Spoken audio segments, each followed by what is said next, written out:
کسی سچے آدمی کو جھوٹا کہہ دو نا، وہ کہتا ہے مجھے گولی سے زیادہ یہ جملہ چبھا ہے، مجھے فیر مار دیتے مجھے یہ نہ کہتے۔ سب سے بڑے سچے کو منہ پہ کہا جا رہا ہو تو جھوٹا ہے، تو ان کے دل پہ کیا گزرتی ہوگی؟ سب سے بڑے امانت دار کو کہا جا رہا ہو تو جادوگر ہے، اس کے دل پہ کیا گزرتی ہوگی؟ سب سے بڑے پاک دامن کو کہا جا رہا ہو، سب سے بڑے عقل مند کو کہا جا رہا ہو تو پاگل ہو گیا ہے، اس کے دل پہ کیا گزرتی ہوگی؟ وہ صبح سے شام کہنے والے اگر غیر ہو نا تو درد تھوڑا ہوتا ہے، جب کہنے والے اپنے ہوں تو وہ درد کئی گنا بڑھ جاتا ہے۔ یہ کہنے والے غیر نہیں تھے، تبا لک سائر اليوم لہذا جمعتنا، یہ چچا کی بکواس ہے۔ چچا ابو لہب تیرا ستیہ ناس ہو، تو ہلاک ہو، یہ چچا کہہ رہا ہے، اس لیے ہمیں جمع کیا تھا۔ اب مینا میں لوگوں کو کہہ رہے تھے کلمہ پڑھو، ایمان لے آؤ، کامیاب ہو جاؤ، پیچھے ابو لہب یہ جھوٹا ہے، اس کی نہ سنو، انہ ساحر کذاب۔ جب کہنے والے اپنے ہوں تو سوئی خنجر بن جاتی ہے، جب سنانے والے اپنے ہوں تو گولی ایٹم بم بن جاتی ہے۔ تو یہاں چچا پیچھے پیچھے کہہ رہا ہے جھوٹا ہے، کذاب ہے، جادوگر ہے، اس کی نہ سننا، اور پھر آپ سنی انسنی کر کے پھر لوگوں کو کہہ رہے ہیں اللہ کی مان لو، قولوا لا الہ الا اللہ تفلحوا، کامیاب ہو جاؤ گے، مان لو اللہ کی مان لو۔ اور پیچھے قریش بھی اور پیچھے خاندان بھی، سب کے سب کے پیچھے طاقت لگی ہوئی ہے کہ اس کی نہیں چلنے دینی۔ میرے بھائیو، حضرت محمد صلی اللہ تعالی علیہ وسلم کے سامنے بھی ہم سر نہیں اٹھا سکتے کہ ان کے احسان کے بوجھ تلے ساری انسانیت اس طرح دبی ہوئی ہے کہ جیسے اللہ کا حق ادا نہیں کیا جا سکتا، ایسے ہی حضرت محمد صلی اللہ تعالی وسلم کی ہستی کا وہ حق ادا نہیں کیا جا سکتا۔ اب بنو حنیفہ کے پاس گئے، ان کو آپ نے دعوت دی تو انہیں اتنے پتھر مارے کہ آپ کو وہاں سے بھاگنا پڑا۔ تو آپ مینا میں بھاگ رہے تھے اور بنو حنیفہ پیچھے پتھر مار رہے تھے۔ اتنی اونچی ہستی بنو عامر ابن صعصع کے پاس گئے، کہنے لگے میں اللہ کا نبی ہوں، میری قوم میری مخالفت کر رہی ہے، تم مجھے اپنے پاس لے جاؤ، میں اللہ کا پیغام سناؤں، اطمینان کے ساتھ تم میری حفاظت کرو۔ وہ کہنے کہ تم بیٹھو، ہمارا سردار آ رہا ہے، وہ آئے گا تو پھر ہم بات کر لیتے ہیں۔ تھوڑی دیر کے بعد وہ سردار آ گیا، بحیرہ، کہنے لگا یہ کون ہے؟ تو لوگوں نے کہا یہ وہ قریشی ہے جو کہتا میں اللہ کا رسول ہوں۔ تو آپ کے سامنے کہنے لگا اس سارے مینا کی وادی میں کوئی سب سے بدترین کوئی شخص ہے تو وہ یہ ہے۔ اتنی بڑی ہستی کو سامنے کہنا۔ پھر کہنے لگا اٹھ چلا جا اپنی قوم کے پاس، میرے لوگوں نے تمہیں نہ بٹھایا ہوتا تو میں تم سے تلوار سے بات کرتا، زبان سے بات نہ کرتا، میں تیرا سر تیرے قدموں میں ڈال دیتا۔ اتنی دھمکیاں سن کر اور اختیار اتنا ہو کہ اگر آپ ایسے اشارہ کر دیتے، اشارے کی بھی ضرورت نہیں تھی، صرف آپ کے دل میں آ جاتا ہے اللہ اس کو ختم کر دے، تو وہ بدبخت وہیں تہے خاک چلا جاتا، وہیں بندر اور خنزیر بن جاتا، وہیں اس پہ بجلیاں اور برس جاتی۔ اتنے اختیار کے باوجود آپ چپ کر کے اٹھے، اونٹنی پہ سوار ہوئے۔ جب آپ کی اونٹنی اٹھ رہی تھی تو اس نے پیچھے سے نیزہ مارا اونٹنی کو، اس پر آپ تو بے دھیانی میں بیٹھے تھے، اونٹنی اچھلی ہے اور آپ اونٹنی سے نیچے زمین پر گرے ہیں۔ یہ سب کچھ برداشت کر کے پھر یہ نہیں کہا یا اللہ ان کو ہلاک کر دے اور ان کو برباد کر دے۔ نوح علیہ السلام نے تو کہہ دیا تھا رب لا تذر علی الارض من الکافرین دیارا، یا اللہ ایک بھی زندہ نہ چھوڑ۔ اور ہمارے نبی نے 3 میل پتھر کھائے، ایسے کھائے کہ زمین آسمان کانپ اٹھے۔ آسمان کے فرشتے 2 دفعہ روئے ہیں، 7 آسمان کے فرشتے 2 دفعہ روئے ہیں۔ ایک دفعہ 3000-4000 سال پہلے جب ایک بوڑھا باپ معصوم بچے کو لے کر کھڑا ہوا ہے مینا کے پہاڑ کے پیچھے اور ان سے کہہ رہا ہے یا ہائے ہائے انی ارا فی المنام انی اذبحک فانظر ماذا ترى۔ حضرت ابراہیم علیہ السلام نے کوئی 60 برس دعا کی، یا اللہ بچہ دے۔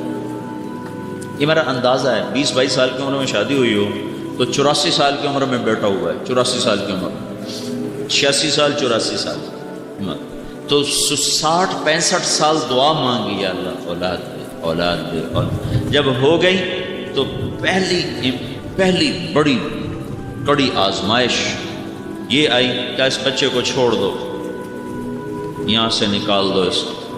کہاں نکالوں کہ جب میں کہوں؟ مکے چھڑوایا، پھر جب وہ دل میں بس گیا اور آنکھوں میں سما گیا اور اسی کا تصور اور دھیان ہے، اسماعیل کیا کر رہا ہوگا، اسماعیل سو رہا ہوگا، اسماعیل دوڑ رہا ہوگا، اسماعیل بھاگ رہا ہوگا، اسماعیل کھیل رہا ہوگا، اسماعیل ماں کے پاس بیٹھا ہوگا، انہی خیالات میں ہیں سارا دن۔ 86 سال کی عمر میں اولاد ہو تو خود ہی سوچو، بڑھاپے کی اولاد تو جگر کھا جاتی۔ تو اللہ نے کہا جاؤ جا کے چھری پھیر دو۔ تب یہ مکالمہ باپ بیٹے میں ہو رہا ہے۔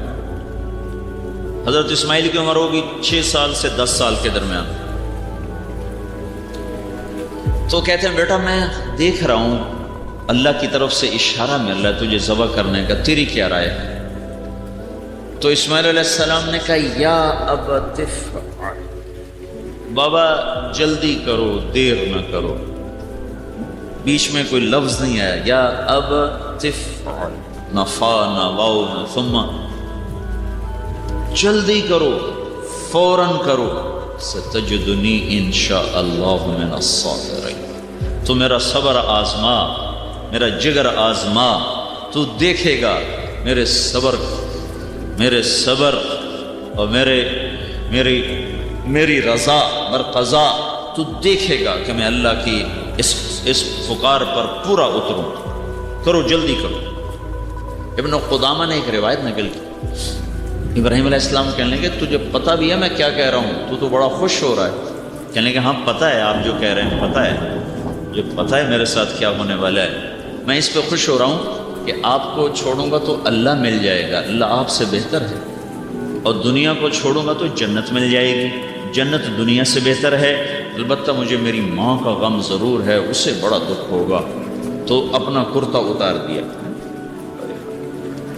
اور کہنے لگے یہ کرتا میری ماں کو دے دینا، جب اسے میری یاد آئے گی میرا کرتا دیکھ لیا کرے گی، اور مجھے اپنے کرتے میں کفن دے کے یہیں دفن کرنا، ادھر نہ لے جانا، یہیں دفن کر دوں۔ پھر کہنے لگے میرے ہاتھ پاؤں باندھ دو، ہاتھ پاؤں باندھ دو، کہیں آپ کو کوئی میرے ہاتھ پاؤں کی حرکت سے کوئی تکلیف نہیں، اور مجھے ایسے ماتھے کے بل زمین پہ رکھو، وَتَلَّهُ لِلْجَبِينِ، میرا ماتھا زمین پہ رکھو، کہیں آنکھوں سے آنکھیں نہ ٹکرا جائیں، کہیں ہاتھ نہ کانپ جائے، کہیں باپ کی شفقت نہ غالب آ جائے۔ تو وہ بوڑھا باپ جو 93-94 سال کی عمر کا ہو چکا ہو، تو وہ تو آدمی مرغی نہیں ذبح کر سکتا، پتر کومنا پہ گیا ہے، مرغی نہیں پتر کومنا پہ گیا ہے۔ اس کے وہ ہاتھ باندھے، اس کے دل پہ کیا گزر ہوگی ابراہیم کو؟ وہ لٹایا ہے اور اپنا گھٹنا ان کی کمر پہ رکھا، ان کے سر کے بال پکڑ کر گردن کو اوپر کیا ہے، پھر ایسے آسمان کو دیکھا کہ اے میرا رب، اگر تو مجھ پہ ناراض ہو گیا تھا کہ اسماعیل کی محبت نے میرے دل میں جگہ پکڑ لی تھی، تو آج اپنی ناراضگی دور کر دے، اور اگر میرا کوئی امتحان لینا چاہتا تھا تو مجھے میرے امتحان میں سرخرو کر دے۔ یہ کلمات سن کر 7 آسمان کے فرشتوں کی ہائے ہائے، سارے فرشتے رو پڑتے اور چھری چلا جائے۔ تو اوپر سے اللہ کا امر آیا کہ نہیں، اب چھری کی کیا طاقت کہ وہ چل۔ دوسری مرتبہ جب آپ کو طائف سے نکالا گیا اور آپ وہاں سے طائف کے بدماشوں نے آپ کا پیچھا کیا اور پتھر مارنے شروع کیے ہیں، اور آپ بھاگ رہے ہیں، 3 میل تک بھاگے ہیں، 3 میل تک۔ یہاں بھی صرف ایک اشارہ ہی کافی تھا ان کی ہلاکت کے لیے، 3 میل تک بھاگے اور پتھر کھائے اور بے ہوش ہو گئے۔ جب آپ گرے ہیں اور خون و خون ہوئے ہیں تو وہ دھرتی بھی روئی، طائف کے پہاڑ بھی روئے اور آسمانوں کے فرشتے بھی روئے، اپنے آنسوؤں پر قابو نہ رکھ سکے۔ تو زید بن حارثہ نے آپ کو اٹھایا ہے اور دوڑ کے سامنے عتبہ کا باغ تھا، وہ باغ تو نہیں ہے لیکن وہ جگہ انہوں نے سعودی حکومت نے ایسے اس پر وہ لگا دی ہے، باڑ لگا دی ہے، وہ جگہ آج بھی محفوظ ہے۔ وہاں جا کر آپ کو ایک انگور کی بیل کے نیچے لٹایا ہے۔ دیکھو جس پر دشمن بھی ترس کھائیں اس نے کیا دکھ دیکھا ہوگا۔ دشمن تو دیکھے مصیبت میں تو خوش ہوتا ہے، لیکن عتبہ کون ہے؟ جس نے بدر کی جنگ میں مکہ کے قریش کا جھنڈا اٹھایا ہوا تھا، وہ عتبہ۔ جب اس نے آپ کا حال دیکھا نا، وہ تحرکت لہ رحمہ، تو اس کے وہ قریشی خون نے جوش مارا، کہا ہوئے یہ محمد بن عبداللہ کے ساتھ کیا کر دیا طائف والوں نے۔ اور ایسا بے قرار ہوا ہے کہ خود جا کے انگور توڑے، نوکر سے نہیں کہا، خود توڑے، پلیٹ میں سجائے، پھر خود جاتے ہوئے شرم آئی تو غلام کو بلایا کہ جا اس کے پاس اور اس کو کہنا تمہیں میں رشتہ داری کی قسم دے کے کہہ رہا ہوں یہ انگور رد نہ کرنا، کھا لینا۔ میں ہاتھ جوڑ کے کہتا ہوں اللہ کے واسطے میری سنو میں کیا کہہ رہا ہوں، جس کو دشمن بھی کھلانے کے لیے آ گیا ہو اس پہ کیا بیتی ہوگی، اور یہ کس لیے بیت رہی ہے؟ یہ میرے آپ کے لیے بیت رہی ہے۔ تو جب وہ اس نے آ کے آپ کے سامنے رکھے نا انگور، تو آپ کو انگوروں کی بجائے اس کی فکر پڑ گئی کہ چلو طائف والے نہ صحیح تو یہ صحیح۔ آپ نے پوچھا کہاں سے ہو؟ کہنے لگا میں نینوا سے ہوں۔ اچھا نینوا سے ہوں، جہاں میرے بھائی یونس علیہ السلام آئے تھے۔ تو حیران ہو کر دیکھنے لگا، وما ادراک ما یونس ابن متى، آپ کو کیسے خبر ہے یونس علیہ السلام کی؟ تو آپ نے فرمایا وہ اللہ کے نبی تھے، میں بھی اللہ کا نبی ہوں۔ اور اس کو دعوت دی تو عداس آپ کے پاؤں چومنے لگا اور کلمہ پڑھ لیا، مسلمان ہو گیا۔ تو ایک آدمی کے اسلام پر آپ کو اپنے زخم بھول گئے۔ تو پھر جب وہ چلا گیا تو وہاں آپ نے پھر اللہ تعالیٰ سے دعا کی کہ اے میرے رب، میرا اور تو کسی سے گلا شکوہ کوئی نہیں، تیرے آگے تو میں اپنے دکھڑے رکھوں نا کہ یہ میرے ساتھ طائف والوں نے کیا کر، الا من تکلونی، تو نے مجھے کن کے سپرد کیا جنہوں نے مار مار مجھے لہو لہان کر دیا، نہ میرا حق پہچانا، نہ میرا مرتبہ پہچانا، اور مجھے اس حال تک پہنچایا۔ اللہ تبارک و تعالیٰ نے فوراً جبریل کو بھیجا، پہاڑوں کا فرشتہ بھی، بولیں یا رسول اللہ آپ حکم دیں تو پہاڑوں کے اندر ہم ان کو پیس کے رکھ دیں گے۔ ہم کہا نہیں یہ نہ صحیح، تو ان کی نسلیں ایمان لے آئیں گی۔ تو 23 برس کی زندگی مسلسل دکھ تکلیفوں سے بھری پڑی ہے، صرف اس امت کو کنارے لگانے کے لیے، اور اس امت کو اللہ تعالیٰ کے دردناک عذاب سے بچانے کے لیے ساری رات کا رونا ہے۔ دیکھو نا، صحابہ تو سارے بخشے گئے، کلن وعد اللہ الحسنہ، اللہ تعالیٰ نے کہا اے میرے نبی تیرے سارے صحابہ جنت ہیں، کلن وعد اللہ الحسنہ، یہ آیت صحابہ کے بارے میں، سب جنتی، ٹھیک ہے۔ اپنے گھر والوں کے بارے میں اللہ نے کہا یا نساء النبی لستن کاحد من النساء، اے میرے نبی کی بیویوں تمہارے جیسی تو کوئی عورت ہی کوئی نہیں۔ تو ازواج کا کام، بیویوں کا کام بھی ہو گیا۔ 3 بیٹیاں اپنے سامنے روانہ کی تو ان کی جنت دیکھ لی، اور 3 بیٹے اپنے سامنے روانہ ہوئے تو ویسے ہی معصوم تھے۔ اور پھر حضرت فاطمہ نے پیچھے آنا تھا، بعد میں آنا تھا، تو ان کے بارے میں آپ نے ارشاد فرمایا فاطمہ جنت کی عورتوں کی سردار ہے۔ حسن حسین نے بعد میں آنا تھا تو ان کے بارے میں آپ نے فرمایا حسن اور حسین جنت کے نوجوانوں کے سردار ہیں۔ علی نے بعد میں آنا تھا تو ان کے بارے میں فرمایا کہ علی جنت میں تیرا گھر میرے گھر کے سامنے ہے۔ صحابہ بھی بخشے گئے، پھر ان میں سے بعضوں کو آپ نے نام لے کر فرمایا ابو بکر جنتی ہے، عمر جنتی ہے، عثمان جنتی ہے، علی جنتی ہے، طلحہ جنتی ہے، زبیر جنتی ہے، سعد جنتی ہے، عبد الرحمن جنتی ہے، ابو عبیدہ جنتی ہے، سعید بن زید جنتی ہے۔ اس طرح نام لے لے کر آپ نے فرمایا۔ تو اب یہ جو آنسو بہ رہے ہیں یہ کس لیے؟ صحابہ کا کام بھی ہو گیا، خاندان کا کام بھی ہو گیا، اہل بیت کا کام بھی ہو گیا، گھر والوں کا مسئلہ بھی حل ہو گیا۔ اب جو آپ رو رہے ہیں، یہ رونا جو تسلسل کے ساتھ ہے، یہ میرے اور آپ کے لیے ہے، آنے والی امت کے لیے ہے۔ آپ نے فرمایا میرا جی چاہتا ہے میں اپنے بھائیوں کی زیارت کروں۔